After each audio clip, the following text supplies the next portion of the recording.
దేవుని నామానికి మహిమ కలుగునుగాక. క్రీస్తునందు ప్రియమైన దేవుని బిడ్డలారా, అనుదిన జీవవాక్యమునకు మిమ్మల్ని ప్రేమతో ఆహ్వానిస్తున్నాము. ఈ దినము జూలై 30వ తేదీ. లేఖన భాగము అపోస్తల కార్యములు 28వ అధ్యాయము 16 నుండి 31 వచనాల్లో దేవుని యొక్క వాగ్దానము. 28వ వచనము, దేవుని వలనైన ఈ రక్షణ అన్ని జనుల యొద్దకు పంపబడి ఉన్నది. హల్లెలూయా. మొట్టమొదటిసారిగా యేసుప్రవారు యూదుల మధ్యకే వచ్చాడు. అలాగనే ఆది అపోస్తలు కూడా యూదులకి తెలియజేశారు. అయితే అపోస్తులైన పౌలు గారు యూదులకి ఎన్నిసార్లు చెప్పినాను, ఆయనే క్రీస్తు అని లేఖనాల ద్వారా, కీర్తన గ్రంథం ద్వారా, ప్రవక్తల గ్రంథాల ద్వారా మరి ఎవరించినను వాళ్ళు విశ్వాసం ఉంచటం లేదు. అందువలనే అన్ని జనుల యొద్దకు వెళ్తున్నామని చెప్పారు. గుర్తుపెట్టుకోండి, మన దేవుడు రక్షించే దేవుడు. మరి అపోస్తుల కార్యం 4:12లో మరి ఎవని వలన ఈ రక్షణ కలగదు, ఈ నామమే. ఏ నామము? యేసు నామము. యేసుని రక్షకుడిగా అంగీకరించాలి. యేసుని క్రీస్తుగా అంగీకరించిన వాడే నిజమైన మరి క్రైస్తవుడు. యేసుని మరి నిజమైన దేవుడిగా ఒప్పుకోకపోతే అతడు అబద్ధికుడు. దయచేసి మరి యేసు నామంలోనే రక్షణ కలుగుతుంది. ఈ రక్షణ ఎలా వస్తుంది అంటే, అపోస్తుల కార్యం 16వ అధ్యాయంలో బైబిల్ స్పష్టంగా చెప్తుంది. మరి చెరసాల మరి నాయకుడు, అయ్యలారా, రక్షణ పొందుటకు నేనేమి చేయవలను అంటే, నీవును నీ ఇంటి వారు మరి యేసునందు విశ్వాసం ఉంచుము, అప్పుడు రక్షించబడతారు అన్నాడు. అంటే ఏమి విశ్వాసం ఉంచాలి? అందుకే కింద ఆ ఇంటి వారికి వారు వాక్యాన్ని బోధించినప్పుడు వాక్యాన్ని నమ్మారు.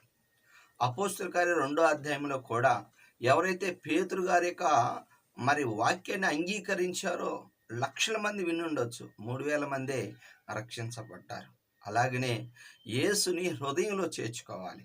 జక్కయ్య హృదయంలోకి చేర్చుకున్నాడు గనుకనే ప్రభు అన్నాడు, నేడు ఇంటికి రక్షణ వచ్చి ఉన్నది. కాబట్టి రక్షణ అనేది చాలా ప్రాముఖ్యం. నువ్వు రక్షించబడాలి, నీ కుటుంబం రక్షించబడాలి. నీ కుటుంబ రక్షణ కొరకు నువ్వు ప్రార్థన చేసుకోవాలి. ఒప్పుకోవలసిన పాపాన్ని చూసినట్లయితే 26వ వచనము, మీరు వినుడు మటుకు విందురు కానీ గ్రహింపునే గ్రహింపరు. ఏం గ్రహించుకోవట్లేదు? మత్తయి సువార్త 13వ అధ్యాయం 19వ వచనము, ఎవడైనా రాజ్య సువార్తను విన్న తర్వాత దైవరాజ్యం ఉన్నది, మొదట నా నీతిని, నా రాజ్యాన్ని వెతకండి. అవునండి, స్వస్థతల కంటే, అద్భుతాల కంటే అవి అవసరమే. అవి ఒకవేళ జరిగినను ఆయన యందు విశ్వాసం ఉంచాలి, విధేయత చూపించాలి, ఆయన రాజ్యము కొరకు ప్రయాసపడాలి. అనేకమైన శ్రమలు అనుభవించి మనం దైవరాజ్యంలో ప్రవేశించాలని అపోస్తుల కార్యం 14:22 సెలవిస్తుంది. ఈ దినాలలో మరి లోక సంబంధమైన మాట మీద ఉన్నంత ఇంట్రెస్ట్ వాటిని ఎతికినట్టుగా దేవుని యొక్క రాజ్యమును గురించి వెతకాలి. అలా వెతికినప్పుడు రక్షించబడతాము. మరి కొంతమంది ఉన్నారు, ఇస్కరియోతు యోధా ఉన్నాడు, అద్భుతాలు చూశాడు, అద్భుతాలు చేశాడు.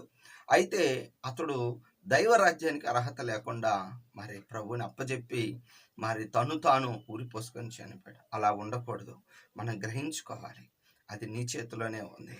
చివరిగా ఆజ్ఞ 23వ వచనము, మోషే ధర్మశాస్త్రములో నుండి, ప్రవక్తల వచనములో నుండి మరి ఎత్తి అక్కడికి వచ్చిన యూదులకి, రోమా చెరసాల్లో ఉన్నప్పుడు కొంతమంది యూదులు వచ్చారు, శిష్యులు వచ్చారు. వాళ్ళకి లేఖనాలు అనుసరించి దైవ రాజ్యమును గురించి వాళ్ళకి బోధిస్తున్నాడు, యేసును గురించి బోధిస్తున్నాడు. బోధించి అనేక మందిని దేవుని వైపు తిప్పుతున్నాడు. అవునండి, మనం వాక్యం చెప్పేటప్పుడు నీ ముందు ఎవరు ఉన్నారా, ఏ స్థాయిలో ఉన్నారా, వారిని బట్టి వాక్యం చెప్పాలి. ఎవరికి సాక్ష్యం చెప్పాలి, ఎవరికి వాక్యం చెప్పాలి, సువార్తను ప్రకటించాలి, బోధను బాగా గమనించండి, లేఖనాలను బోధించాలి. మరి ఫిలిప్పు లేఖనాలు అనుసరించి అపోస్తల కార్యం 8:35లో నపుంసకుడికి ఏం చెప్పాడంటే సువార్త చెప్పాడు.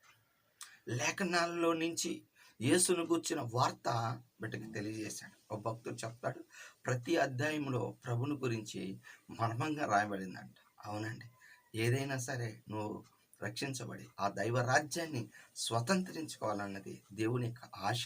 కాబట్టి ఈ దినము నువ్వు లేఖనానుసారంగా, వాక్యానుసారంగా నువ్వు ప్రవర్తిస్తే నువ్వు రక్షించబడతావు. అంతవరకు సహించాలి. ఈ రక్షణ, ఈ దైవరాజ్య సువార్త అనేది నువ్వు ఇతరులకు బోధించాలి. సాక్ష్య రూపంలోను, సువార్త రూపంలోను, బోధ ద్వారాను నువ్వు ప్రకటించి అనేక మందిని దేవుని వైపు త్రిప్పితే దేవుడు ఎంతో సంతోషిస్తాడు. దేవుడి మాటలు దీవించును గాక. ఆమేన్. ప్రార్థన చేసుకుందాం. ప్రేమ కలిగిన తండ్రి యేసయ్యా, నీ కొందనాలు, స్తోత్రాలు. ఈ దినం నీ ద్వారానే రక్షణ నాయన, నీ ద్వారానే స్వస్థత, నీ ద్వారానే సంపూర్ణం నాయన. బిడ్డల్ని రక్షించండి ప్రభా. అలాగనే విన్న ముట్టుకే కాకుండా విన్నదాన్ని గ్రహించుకునే శక్తిని దయచేయమని కోరుచున్నాం ప్రభా. ఆనాడు తండ్రి దేవా, శిష్యులు గ్రహించుకునేటట్టు వాళ్ళ మనసులు తెరిచావు కదా ప్రభా.